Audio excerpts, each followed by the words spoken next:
अस्सलाम वालेकुम दोस्तों, आज हम बात करेंगे असारून के बारे में, जो कि जिस्म में से सुद्दों को खोलने के लिए या फासिद रतूबात को तहलील करके खारिज करने के लिए दवा के तौर पर इस्तेमाल में लाई जाती है। इसे उर्दू ज़ुबान में असारून या तगर कहा जाता है। अंग्रेज़ी ज़ुबान में इसे रबाका, हेज़लवुड या यूरोपियन वाइल्ड जिंजर कहा जाता है।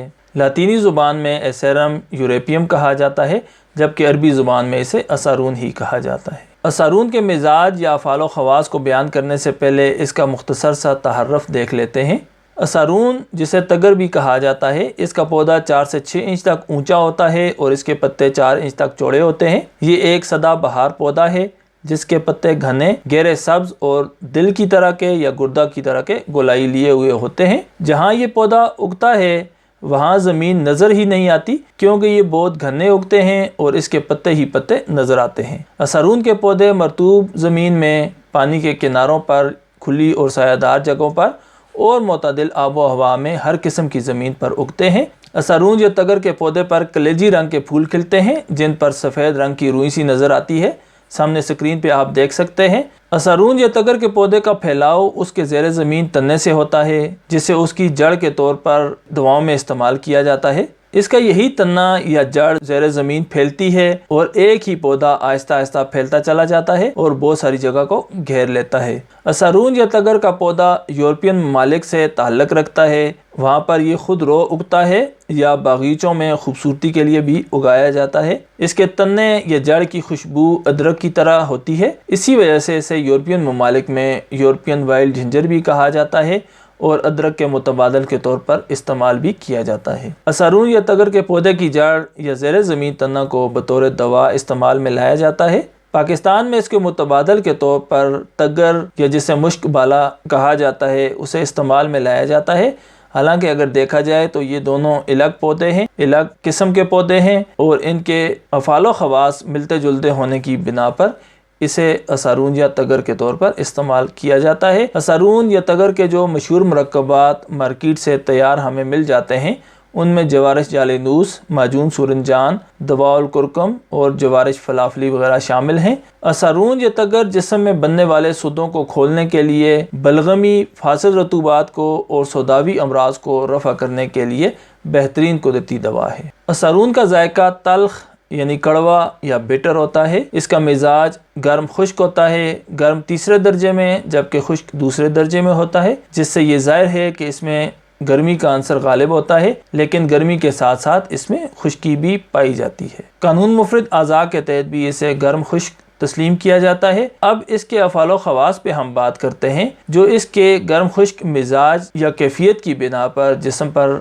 असरअंदाज होती है और ख़ास तौर पर जिस्म में पैदा होने वाले सुद्दों को तहलील करके जिस्म से खारिज कर देती है, जिस्म की तबी हरारत को बहाल करती है। जिस्म की हरारत बहाल होने की वजह से जिस्म में पैदा होने वाली बलगमी, फासिद रतूबात, गलीज़ बलगम या गैर तबी सौदा को ये तहलील करके बआसानी जिस्म से खारिज करने का बायस होती है। इसके साथ साथ ये रगों को खोल देती है, फेफड़ों की नालियों को खोल देती है और तमाम फासिद रतूबात या सुद्दे जो जिस्म में रुके हुए होते हैं उन्हें बआसानी तहलील करके जिस्म से खारिज कर देती है। अब इसके दीगर अफ़ाल व ख़वास की अगर बात की जाए तो ये दाफ़े बलगम दवा के तौर पर इस्तेमाल में लाई जाती है, यानी ये फेफड़ों की नालियों में जमे हुए फासिद बलगम को या जिस्म के दीगर अज़ा में जमा शुदा फासिद और गलीज़ बलगम को हरारत की वजह से तहलील करती है और बआसानी पतला करके जिस्म से खारिज कर देती है। फिर ये अज़्म तहाल और अज़्म जिगर में भी मुफीद साबित होती है, यानी अगर जिगर और तिल्ली का हुज्म फासिद रतूबात के जमा हो जाने की वजह से अपने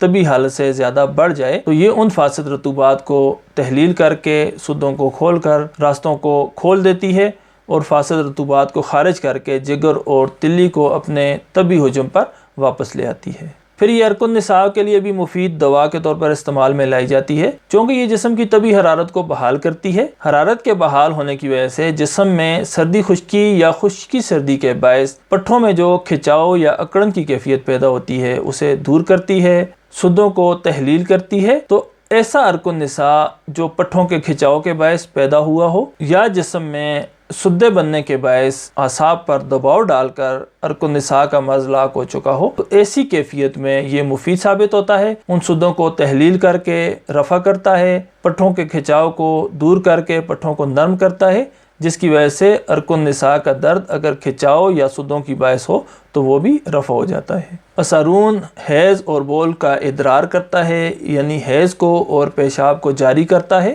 اگر رحم میں کوئی فاسد رطوبات جمع ہو کر حیض کے رکنے کا باعث بنی ہوئی ہوں تو یہ ان فاسد رطوبات کو دور کرتا ہے، رحم کو صاف کرتا ہے اور حیض کو جاری کر دیتا ہے۔ اس کے ساتھ ساتھ یہ پیشاب کو بھی جاری کرتا ہے۔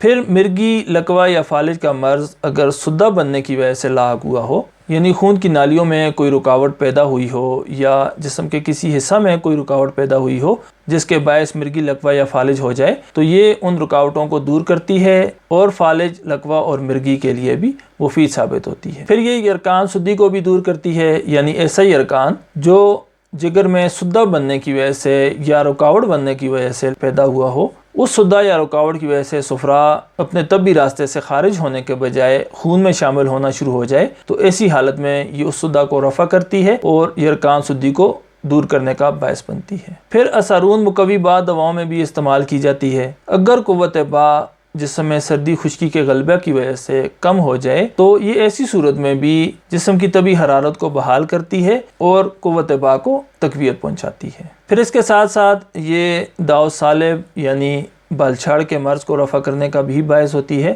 چونکہ بال چھاڑ کا مرض سودا کی زیادتی کی وجہ سے یا سودا کے غیر طبی صورت اختیار کر جانے کی وجہ سے پیدا ہوتا ہے۔ سر کے یا داڑھی کے بال گولائی میں گرنا شروع ہو جاتے ہیں، یعنی گول گول نشان بن جاتے ہیں، وہاں سے بال بالکل جھڑ جاتے ہیں۔ اسارون بال چھاڑ کے مرض کو رفع کرنے کے لیے بھی استعمال کی جاتی ہے۔ اسارون کی مقدار خوراک 2 گرام سے 4 گرام تک یا 2 ماشا سے 4 ماشا تک استعمال کی جا سکتی ہے۔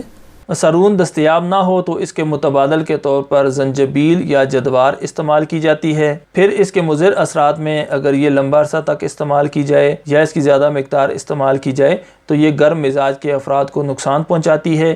اس کے ساتھ ساتھ حاملہ خواتین کے لیے بھی مضر ثابت ہوتی ہے کہ اور دست کا باعث بن سکتی ہے۔ اس کے علاوہ یہ گردوں میں سوزش بھی پیدا کر سکتی ہے، اس لیے اسے گرم مزاج کے افراد کو استعمال نہیں کروانا چاہیے۔ پھر اگر یہ جسم پر کوئی مضر اثرات مرتب کر دے تو اس کا ازالہ کرنے کے لیے روغن بادام، گوگل یا مویز وغیرہ استعمال کیا جا سکتا ہے اور گرم تر سے تر گرم ادویات بھی استعمال میں لائی جا سکتی ہیں۔ اب اس کی ایک مختصر سی ریسیپی جو عرق النساء، نکرس اور استسقاء وغیرہ میں استعمال میں لائی جا سکتی ہے، اس کے لیے آپ اس کے اجزاء نوٹ کر لیجئے۔ 15 گرام اسارون لے لیں یا 15 ماشا اسارون لے لیں۔ 1.5 لیٹر تک انگور کا رس لے لیں۔ اسارون کو اس 1.5 لیٹر انگور کے رس میں 2 ماہ کے لیے بھگو کر رکھ لیں۔ 2 ماہ کے بعد اس کو پن لیں، چھان لیں اور اس کو کسی بوتل میں محفوظ کر لیں اور روزانہ 4 سے 5 چمچ تک استعمال کرنے سے عرق النساء، استسقاء اور نکرس جیسے امراض رفع ہو جاتے ہیں۔ جی تو دوستو، مجھے امید ہے آپ کو یہ ویڈیو لیکچر پسند آیا ہوگا۔ اگر آپ کو یہ ویڈیو لیکچر پسند آیا ہو تو میرے یوٹیوب چینل کو سبسکرائب کریں، اپنے دوستوں کے ساتھ شیئر کریں، اپنی مفید اور قیمتی آراء سے کمنٹس کے ذریعے ہمیں آگاہ فرمائیں۔ السلام علیکم۔